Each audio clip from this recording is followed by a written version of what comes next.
Hi guys, it's Madhu Vizag. Guys, మనమైతే ఇప్పుడు పురాతన కాలం నుంచి ఉండేటటువంటి ఒక ఆలయ దర్శనానికి అయితే బయలుదేరాం. గైస్, ఇంతకీ ఈ ఆలయం ఎక్కడుంది అనుకుంటున్నారా? విశాఖపట్నం జిల్లా ఆనందపురం మండలం గుడిలావా గ్రామం దగ్గరలో ఉండేటటువంటి ఈ ఆలయానికైతే మనం ఇప్పుడు బయలుదేరాం. ఇదిగో చూసారు కదా, ఆ వే బోర్డు నుంచి కొంచెం ముందుకు వచ్చిన వెంటనే కుడి చేతి వైపుగా తిరిగితే ఇలా ఉంటుంది. ఇంతకీ ఏ ఆలయం చెప్పలే కదా, శ్రీ రంగనాథేశ్వర స్వామి ఆలయం అంటారు, నారాయణేశ్వర స్వామి ఆలయం అంటారు, మహాకాళేశ్వర స్వామి ఆలయం అని కూడా అంటారు. ముగ్గురు దేవుళ్ళు కూడా ఒకే దగ్గర ఉండటం అనేది విశేషం. ఇంకా ఇక్కడికి వచ్చిన వెంటనే ఇక్కడ మొట్టమొదటిగా మనకి విఘ్నేశ్వరుడు ఆలయం అయితే ఉంటుంది. ముందుగా మనం విఘ్నేశ్వరుడిని అయితే కనుక దర్శించుకుందాం.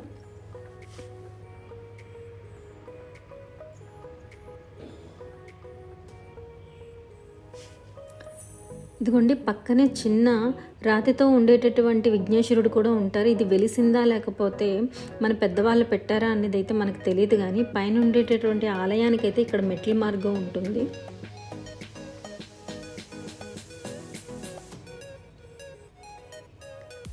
ఇదిగోండి, ఇదేది కూడా మన పెద్దవాళ్ళ నిర్మాణం అయితే కాదు, మన పూర్వీకుల నిర్మాణం అయితే కాదంట. రాజుల కాలం నాటి వాళ్ళు 3000 సంవత్సరాల క్రితం నాటి వాళ్ళు ఈ నిర్మాణం అనేది మన వాళ్ళు గుర్తించారు.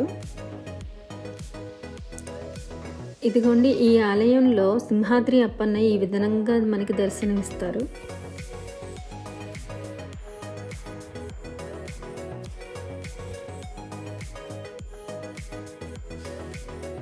ఇంకా ఈ విఘ్నేశ్వరుడి ఆలయంకి పక్కన ఉండేటటువంటి ఈ పొదలలో ఒక ఆలయం కూడా ఉందండి. ఇది కూడా ఈ మధ్యకాలంలోనే వెలుగులోకి వచ్చింది.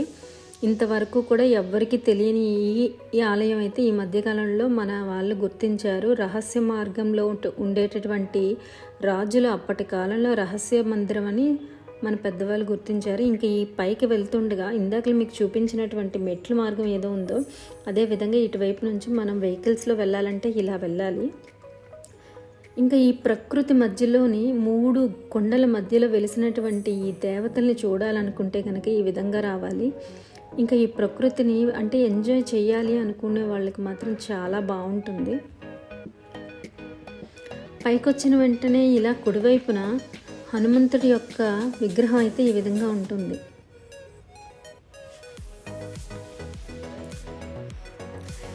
అంతేకాదండి, ఈ ఆలయానికి మరో పేరు కూడా ఉంది, బోతుల కైలాసం అని కూడా అంటారంట.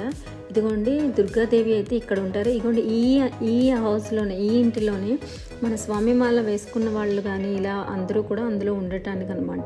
ఇందాక చూపించే మెట్ల మార్గం నుంచి వచ్చినట్లయితే ఈ విధంగా వస్తారు. ఇదిగోండి, అక్కడ పుట్టు ఉంది. ఇక్కడ చాలా నేచర్ అంటే మామిడి చెట్లు, పనస చెట్లు, ఇంకా గన్నేరు పూల చెట్లు ఇంకా చాలా ఉన్నాయి అనమాట. నేచర్ అంటే ఇంకా చాలా బాగా ఎంజాయ్ చేయొచ్చు.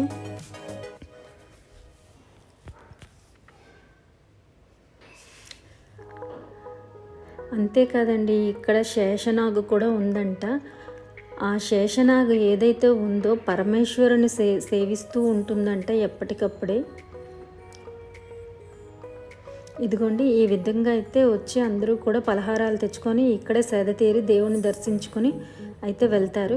ఇదిగోండి, రంగనాథేశ్వర స్వామి ఆలయానికి వెళ్ళే ఈ మార్గంలోని ఎదురుగుండా ఉండేటటువంటి ఈ కొండకి ఏదైతే ఉందో ఇక్కడ సింహాద్రి అప్పన్న పాదాలు ఉంటాయని అంటారు.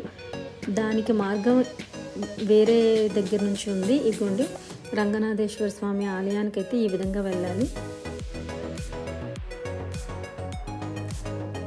ఈ పూజలు అయితే పొద్దున్నే అయిపోతుంటాయి. మేము వచ్చిన టైంకి అయితే కనుక ఈ విధంగానే దర్శనం అయింది. ఇదిగోండి, గరికి మంత్రుడు ఇందులో చిన్న విగ్రహం అయి ఉంటుంది.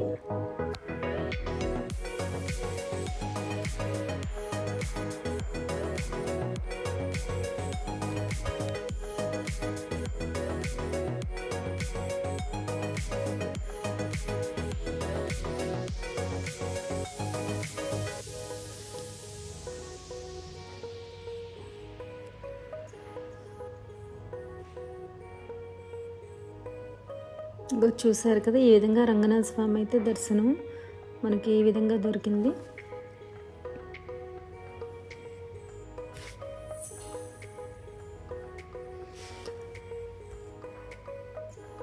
ఇంకా కార్తీక మాసంలో ఇక్కడ వనభోజనాలు చేసినట్లయితే ముక్తి లభిస్తుందని చెప్పి భక్తుల యొక్క నమ్మకం.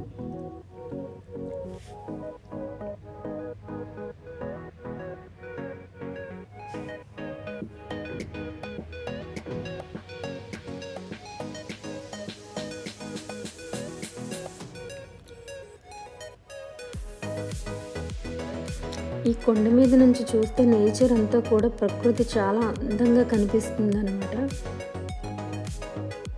ఇంకా ఆదివారం సోమవారం అయితే చాలా ఎక్కువ మందే వస్తారు. ఎందుకంటే ఈ విధంగా వనభోజనాలు అయితే జరుగుతాయి.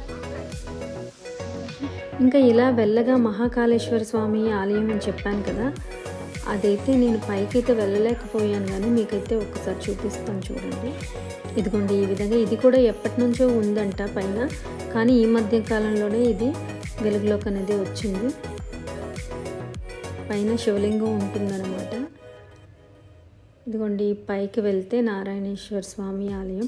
ఇదిగోండి ఈ సెలయేరు అనేది ఎక్కడ నుంచి ప్రవహిస్తుందో ఎలా వస్తుందో ఇప్పటికీ కూడా ఎవ్వరికీ తెలియదంట. ఇప్పటికీ ఎవరు కనుగొనలేకపోయారు.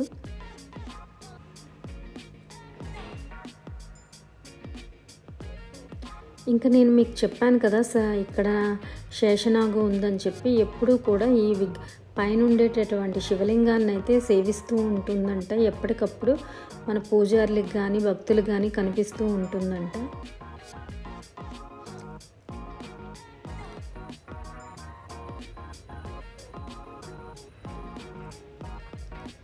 ఇంకా లోపల ఉండేటటువంటి శివలింగంలో ఎలా ఉంటుందంటే, ఇక్కడ ఎలా వెలిసారంటే ఉసిరిక రూపంలో, ఉసిరికాయ ఉండేటటువంటి రూపంలో అయితే వెలిసారు.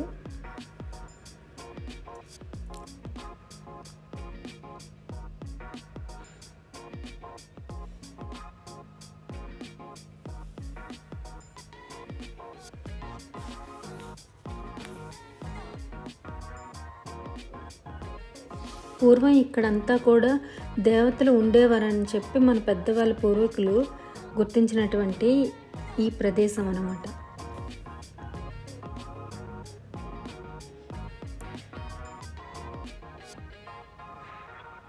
ఇదిగోండి ఇందాక నేను చెప్పాను కదా విష్ణుపాదాలు శ్రీచక్రం అని, దానికి మార్గం ఇది.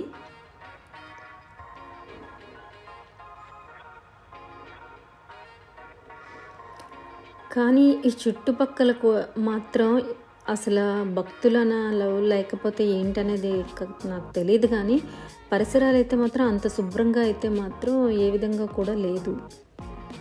ఇది యాజమాన్యం ప్రాబ్లమా లేకపోతే ఈ మెయింటెనెన్స్ కోసం